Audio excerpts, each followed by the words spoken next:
Assalamualaikum warahmatullahi wabarakatuh. Perkenalkan, nama saya Denisa Sapitri. Saya dari Fakultas Sains Terapan Prodi Agroteknologi. Di sini saya akan menjelaskan tentang struktur, mekanisme tumbuh, dan kebutuhan nutrisi dari dua jenis kapang atau mold yang digunakan dalam pengolahan hasil pertanian melalui fermentasi. Beberapa contoh kapang yang sering digunakan dalam pengolahan hasil pertanian melalui fermentasi antara lain ada Aspergillus oryzae yang digunakan dalam fermentasi tempe, sake, dan beberapa jenis kecap.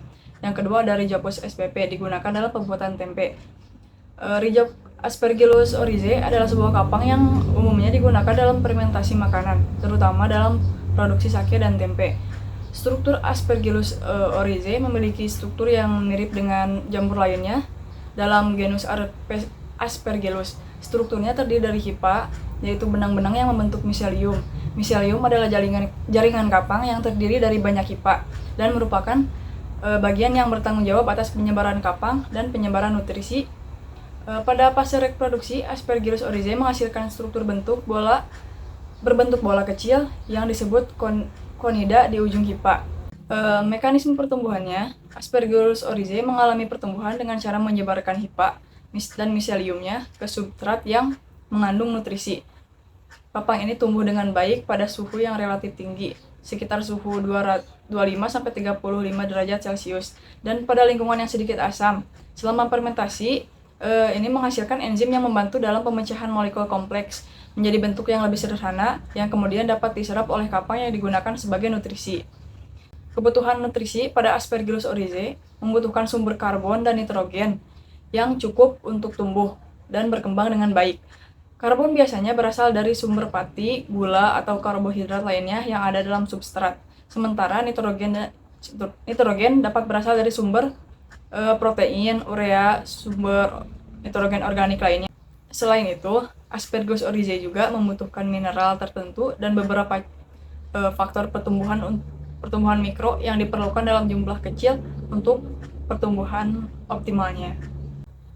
Dan yang kedua ada Rhizopus spp. Rhizopus spp adalah jenis kapang yang digunakan dalam fermentasi, terutama dalam pembuatan tempe. Dalam struktur Rhizopus spp memiliki struktur yang mirip dengan jamur lainnya, dengan miselium yang merupakan jaringan utama yang terdiri dari serangkaian hipa berserat. Hipa-hipa ini berfungsi untuk menyerap nutrisi dari substratnya dan untuk menyebarkan spora. Dalam mekanisme pertumbuhan, Rhizopus spp memiliki siklus hidup yang kompleks yang melibatkan produksi seksual dan aseksual.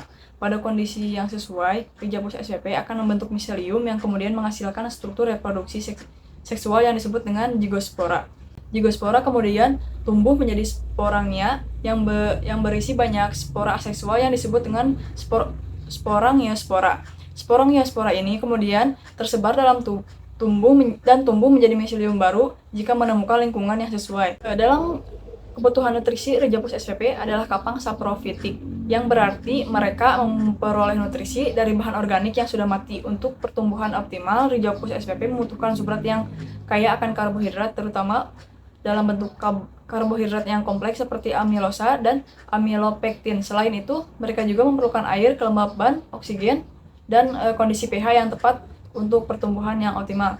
Dengan struktur mekanisme pertumbuhan dan kebutuhan nutrisi ini, Rhizopus spp dapat dijinakan dalam proses fermentasi seperti dalam pembuatan tempe, di mana mereka memainkan peran dalam mengubah bahan baku menjadi produk akhir yang diinginkan. Sekian, terima kasih.